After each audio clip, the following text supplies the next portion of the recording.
Purepecha, also known as Tarasco, is a native language to the state of Michoacán, Mexico.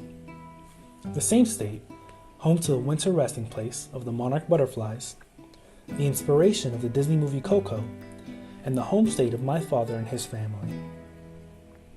Mexico is home to a diverse number of indigenous languages, with over 68 distinct languages and 350 different variations. Most Mexicans only speak one language, that being Spanish, with less than 6% of the population speaking an indigenous language. According to the Endangered Language Program, there are only about 117,000 Purepecha speakers, with almost all of them residing in the state of Michoacán.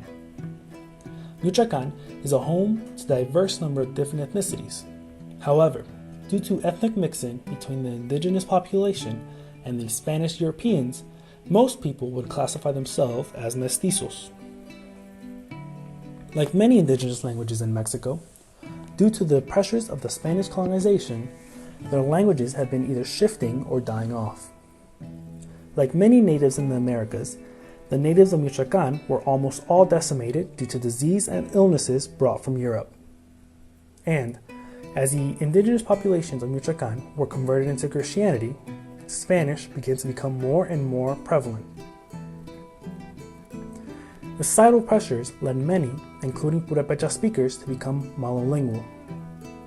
The forced adoption of Spanish into indigenous communities did not kill off all indigenous languages. Since the First Revolutionary War in Mexico, indigenous languages and the heritage of being indigenous has become more and more important to those who speak Purepecha. To this day, there are schools in Michoacán that teach both Purepecha and Spanish. Artisans keep both the culture and language alive by their craft. My family tells me how many people use Purepecha in their daily lives. It was not uncommon to hear two people speaking the native language. If Purepecha was to become extinct, not only would the language die off, but a bit of the history and culture would die off as well. Purepecha has been ingrained in the culture of Michoacán. Villages and lakes are named in the Purepecha language. For example, Lake Pátzcuaro, which is a lake I visited as a child in Michoacán, means place of foundation in Purepecha.